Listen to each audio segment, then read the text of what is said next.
Hi, my name's Phil. I like talking about politics, and in this latest episode of Tory Britain, you couldn't make it up, I'd like to discuss a report this weekend on the Tory Rwanda plan.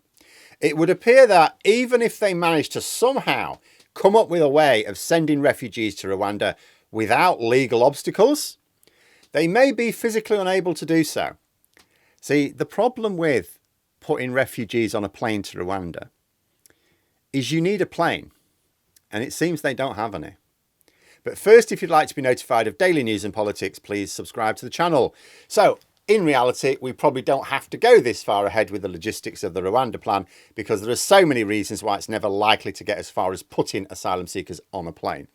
However, for those who believe in the scheme, the fact that there is no plane to put them on should be a sobering thought. Now, I've often thought through all the practicalities of physically getting refugees to Rwanda. For example, I've seen no discussion in the media about the prospect for countries on the flight path to have something to say about it. Like, imagine the government deals with the legal issues, and by deals with the legal issues, I mean I don't mean comes up with a legal solution, I mean comes up with a way of ignoring the courts. What if countries under the flight path refuse to allow those planes into their airspace because otherwise they're basically facilitating international breaches of international law, aren't they? Bit tricky to fly refugees to Central Africa if you can't go over Europe, isn't it?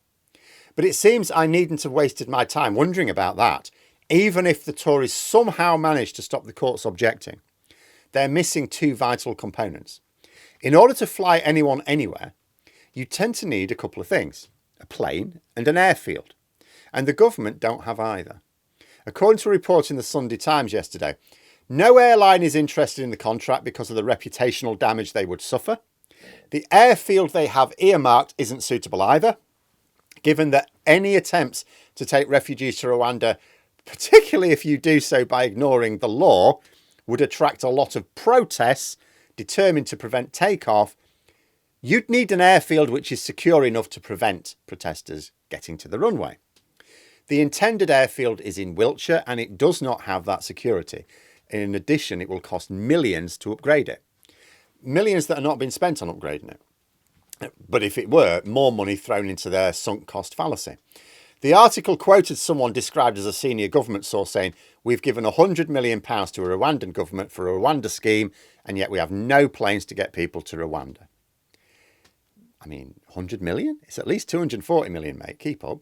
With more to come next year. But this just goes to show the performative nature of the plan. The plan was never about asylum.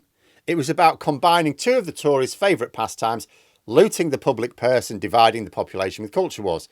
But then I had a thought. Well, given that we're talking about a pathetically small number of asylum seekers, they'd probably just get the RAF to fly them over, wouldn't they? They've got planes and they've got airfields. I would imagine Ben Wallace wouldn't have been keen on it.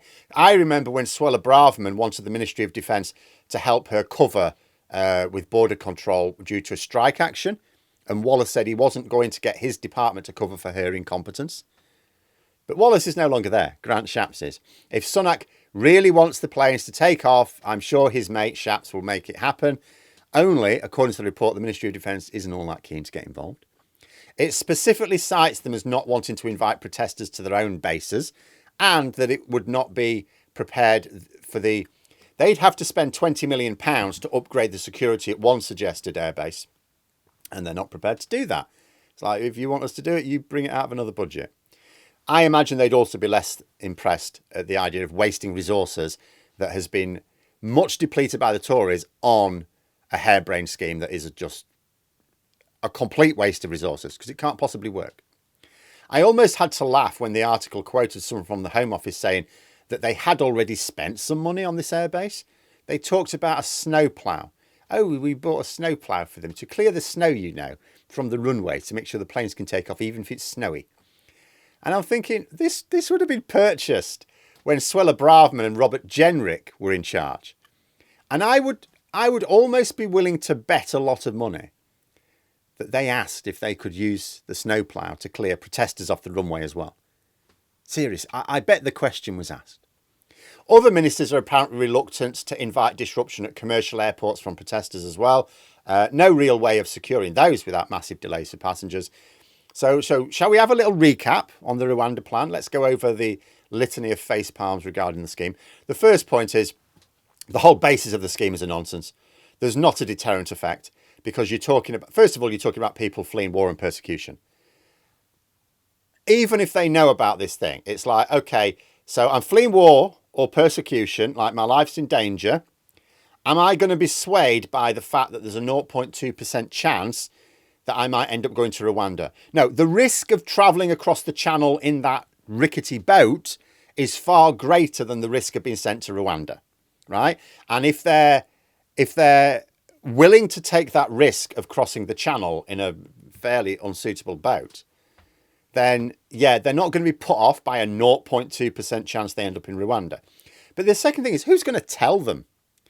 Like, just because this is big news in the UK doesn't mean it is further afield. Like, do you know the details of, say, Egyptian or Turkish asylum policy?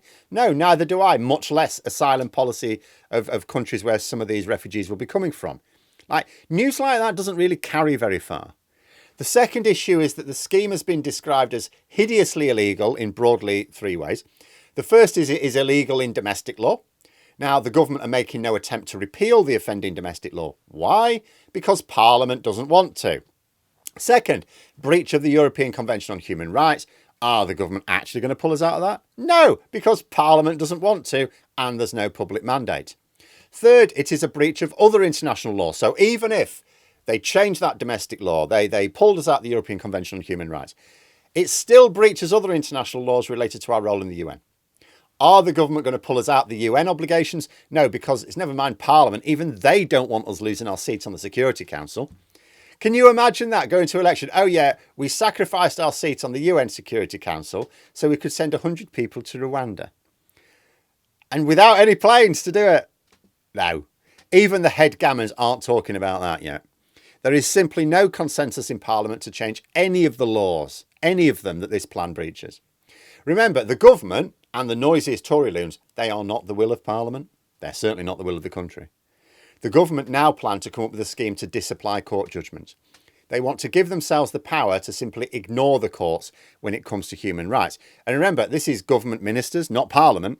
This bill aims to give ministers the power to disapply laws and ignore the courts without referring to Parliament. This is nothing to do with the sovereignty of Parliament. This is the government asking Parliament to surrender its sovereignty for unelected government ministers. It's not certain that the bill will even pass the Commons. The piss-poor resistance last week suggests that it might, but it's hard to say. But if it does, in whatever form, because presumably it will be amended a little bit, then the Lords will surely refuse to let it pass unamended.